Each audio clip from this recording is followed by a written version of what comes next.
Here's some exciting news for Coast to Coast fans. If you've already been a Streamlink member, you know what a super value our subscriber service is. For around 15 cents a day, you get such great features as podcasts, that's automatic downloads, Coast to Coast shows, directly onto your computer desktop or MP3 player. And by now, we've greatly expanded our full show library, so you have access to multi-year downloads. Imagine having hundreds of your favorite Coast to Coast shows at your fingertips to listen to, collect, and take on the go with you. You'll also get access to a whole library of Art Bell classics, Somewhere in Time shows, available as stream broadcasts, plus our fun live chat sessions, and we hold those twice a month. There's never been a better time to join Streamlink. You can visit coasttocoastam.com today to sign up on our secure servers. That's Streamlink. Simply visit coasttocoastam.com. Now we take you back to the night of May 11th, 1995, on Art Bell, Somewhere in Time.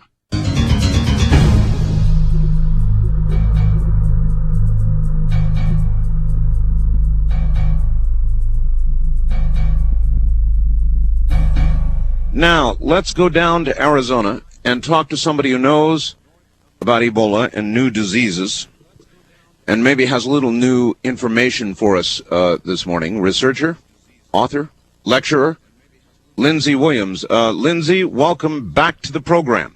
Well, thank you, Art, so much for letting me be on your show tonight at such a critical time in medical history. I think it is that myself, Lindsay. Let me start by asking you just straight out, do you believe that we're being told the truth? I must say that I'm glad we aren't being told the truth, because I have followed this Ebola thing for some time, especially since the book The Hot Zone, which is on the 20 top bestseller list right now. As well it ought to be. Rich and Preston. Oh, God, it's an incredible book. And then, of course, the movie Outbreak. And then last Monday, major television series called Virus. I've been following it real close and trying to learn everything I can about it. I'm glad we aren't being told the truth, because I think we might have a panic. Yeah, Lindsay, okay, here's something else I guess I've got to ask you about. You just chronicled all of the recent media business between Hot Zone and Outbreak and all the rest of the movies, and we've been inundated with the concept that a horrible killer virus could get loose and go around the world killing 9 out of 10 people, something awful like that. Isn't it somewhat coincidental, at least it's worth noting, that all of these have come out and now we've got this? Oh, very definitely. But, you know, the media has been warning us for the past year that at some point that particular virus or bacteria or fungus would break out in the population, that because of weakened immune systems and modern-day travel could literally kill millions in a matter of weeks. How would the media is not that bright. How would the media be bright enough to know? I mean, and this is a reasonable question. I'm not trying to concoct a big conspiracy here, but how would the media be bright enough to know that we were on the edge of this? Or maybe they are bright enough. Maybe they're the way we are, Lindsay, and a lot of people out there sense things.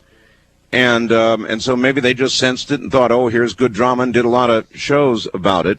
But, I mean, you've got to admit, and this is where I'll leave it, that it's kind of odd that we've been almost led into this, and now here it is. Well, true, but medical science has known for some period of time that they had a problem on their hands and were on the verge of a medical nightmare. I'm so glad that The Hot Zone was written. I appreciate the fact that 2020, back in June the 24th, 1994, actually did a documentary on this, and then other programs such as 48 Hours, In the Danger Zone, May the 4th, 1994, and all of them were warning us that at some point something could break out. But I never thought that something which is the most lethal virus that medical science has ever come in contact with would break out as of yesterday morning. All right, let's do a little Judge Ito kind of groundwork here. What is a virus? We've got to remember, Lindsay, I read and study the subject, and I know you do, and so there's always a danger we're going to get ahead of a lot of people out there. What's a virus? A virus is probably one of the smallest organisms that we know in medical science as far as diseases are concerned. It can change its form very quickly. It must have a host in order to exist. It thrives on certain sections of the body's cell, can multiply extremely rapidly. Many of them have become immune to modern-day drugs, antibiotics, vaccinations, and medical science really doesn't know that much about it. They think they've found out some things about it, but they aren't quite sure just how the whole thing operates. Well, to my knowledge, and I've made this statement, and I think it's right, Lindsay, we have never conquered a virus yet, have we? That's correct. There is no known drug that can conquer a virus, and it was stated so well. I mean, even like the flu is a virus. The influenza, that's a virus, right? Oh, and they say, yes, if you get the flu, there's nothing we can do about it. Exactly. Exactly. Well, I guess they give flu, or they try to give flu shots, but basically flu still has its way, and we have never actually cured the virus once it takes hold in the human body.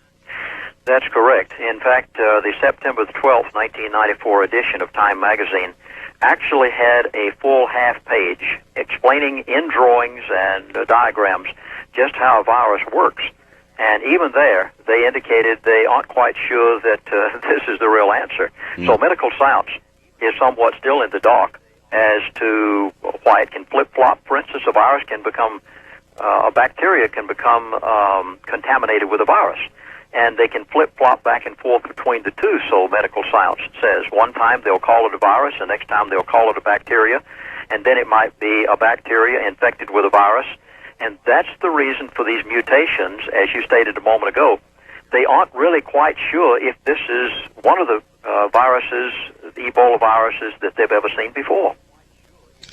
Well, you would think, Lindsay, my observation was that they haven't said it's Ebola this or that, and they have named all of these viruses. So without their using the name, even the CDC, to me that says it's a new strain. I don't know. I'm just a commoner here.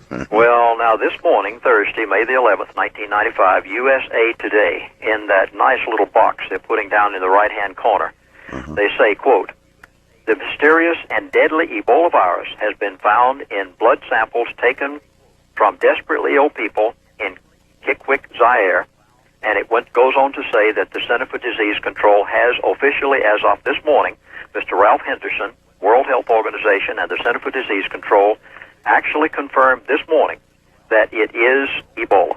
Now, that sends cold chills up and down my spine because there is no more lethal virus in the world known to medical science than Ebola. And it frightens me. I hope that this outbreak, I say again, I hope that this outbreak does not go any further than what it is. And for the sake of many Americans who might be on the fringe and might be prone to panic, I'm glad that the national media is not telling them what I found out when I was on radio station KFYI this morning. With Barry Young. Yes, in fact, Barry Young asked me to be on his show this morning, and it was amazing. People are scared. Yes, I know. And I want to keep it in perspective. So toward that end, let me try a little bit of that, Lindsay. This is just me speculating. It is now spread, according to NBC, to 3 other towns in the area. That's what NBC said. So, in other words, it really is, at the moment, spreading. But if it were airborne, and that's the real, that's when it becomes the real apocalypse bug, I think. It is. It is airborne. Excuse me? That's correct. In fact, I'd like to read it to you, right? You know, it's nice, Art, when a person writes medical truth prior to the time of an outbreak like this, because then you and I can go back and get the material before the media taints it and tries to paint it some other way. All right, what have you got? I have before me a quote from the book The Hot Zone, which is written by Richard Preston. It is not fiction. It is fact. That's right.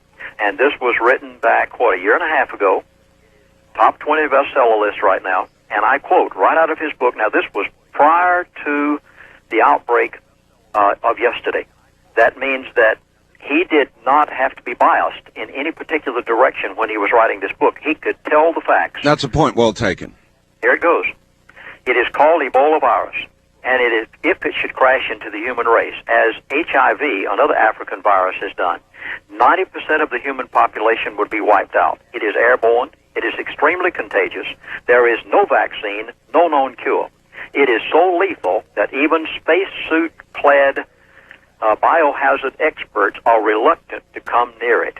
Now, that was written a year and a half before the outbreak. He had no reason to be biased in either direction. He was not worried about causing a panic because of what he told. Yes. And it has been known for some time that it is airborne. Okay, Lindsay, let me stop you there.